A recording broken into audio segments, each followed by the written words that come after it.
So real quick before the battery runs out.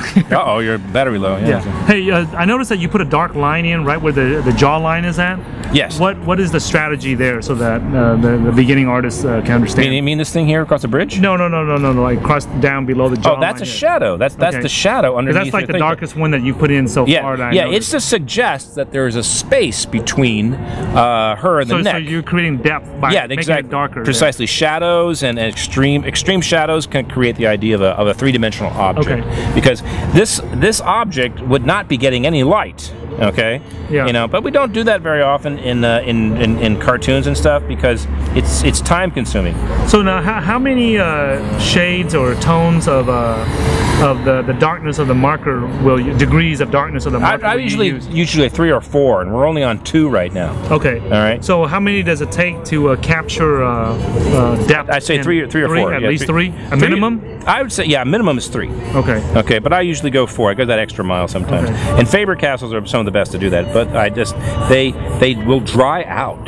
Did you talk about what? I've never been that kind of. What's your thought process here? What's the next marker, or what's going through your mind? Darker. I'm going to do a darker marker.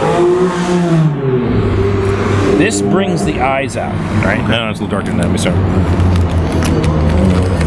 So we got. So a minimum of 3 shades or 3 tones or 3 levels of degrees of darkness. Yeah, absolutely. Yeah, but it doesn't always have to be that way. A lot of manga is just black and white line art. Okay. Okay.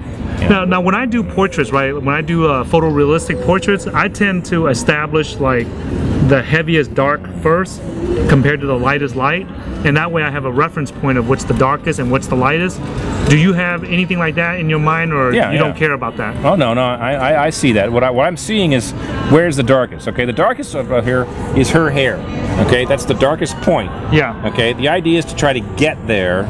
All right, because I have to make sure that it stands out against her skin tone, whatever her skin tone might be, because everyone's skin tone varies to a certain degree, even in a black and white drawing. All right? But eventually, I'll draw everybody pretty much with a white background, and maybe I'll tone it up a little bit, a little cross hatch, or another level of gray if I have enough room, or in order to do that. Now, I noticed that you covered up the earrings, the steel earrings. No, I'm going to bring them out in a minute. Are you going to bring them out? Yeah, it's just going to have another. Now, so you finished the second level of degree of darkness. Yeah. So now you're going to take it to, like, is this like the last level of darkness that you're going to go to, or? So sometimes it just brings it by just making them darker than your background. But sometimes the earrings are just kind of complementary. They're not really part of her. Oh, so you don't want to highlight that too much? No, that's what I just indicate they exist. Okay. Now, are you just being light with that pen, or is it running out of ink? I can't tell. It's low on ink, but it's low on ink? But I'm trying to do as best I can because her eyebrows are very dark. Now, if I really had a proper pen to do her black hair, I would do that, but it would just take so much ink and it would diminish from the strokes that I have here. So I just kind of I'll just go over it like another pass on it here, but it just Fabers are not great for filling up large areas, okay, but they're really good for storyboard work. I tell you, I love them for storyboard work. Yeah. Sad thing is that a lot of my storyboards have never been made into anything beyond just the conception. So you would add another layer of darkness to it, but you add ink.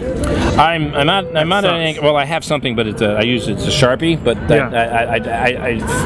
I'm afraid to use it because it just kind of it just diminishes. It doesn't have the flow. It doesn't have the flow thing like that. So it's got that. It's good for crosshatch and maybe doing the really dark eyelashes, and of course the dark pupil of the eye, which brings it up just a little bit more here and there. But I found out that doing heavy dark on a manga isn't really all that necessary, you know? Yeah. Okay, so which areas do you make sure that you want to emphasize? Eyes and hair. I mentioned that before. Eyes and hair are the most important thing, all right? Rarely have I got a woman saying, "Give me larger boobs." No, I don't really get that very often, but it does happen. Yeah. Make me look skinnier. Yeah, okay, sure, I can do that. Yeah, I can make you look skinnier. All right, so now you're adding the last piece of darkness around the jawline, and I noticed that you added around the lips. In your case, fuller lips indicates her more of a maturity to her. Like she's obviously a fully grown woman. She's not a little girl. Okay. my wife has, you know, completely, you know, jet black, you know, glossy hair. Yeah. So what do you do to establish that so that, you know, it doesn't come off as she is being a blonde or something in the well, you picture? just I really don't have ways to make it any darker than this without completely really destroying it. If I had a Prismacolor where I was black, and of course I've never really seen those very much, and of course I have a really black, let's see, a black pen. The blackest I have here is just not conducive. It's kind of dead, Okay. you know, because I've been using it for some time. This is as close to black as I really can get. Yeah.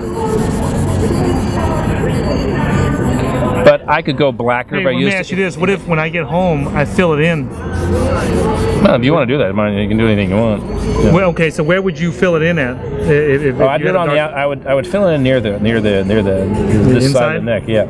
Okay. When it goes down here, and then it would have kind of a lighter shade, a charcoal gray tone to indicate the difference between light and dark. Okay, now, like, you notice how, like, on these little start-stop marks right here, does that bother you, or does that? Yeah, it does. It does bother me. It really does bother me. But people are in a hurry, you know, and.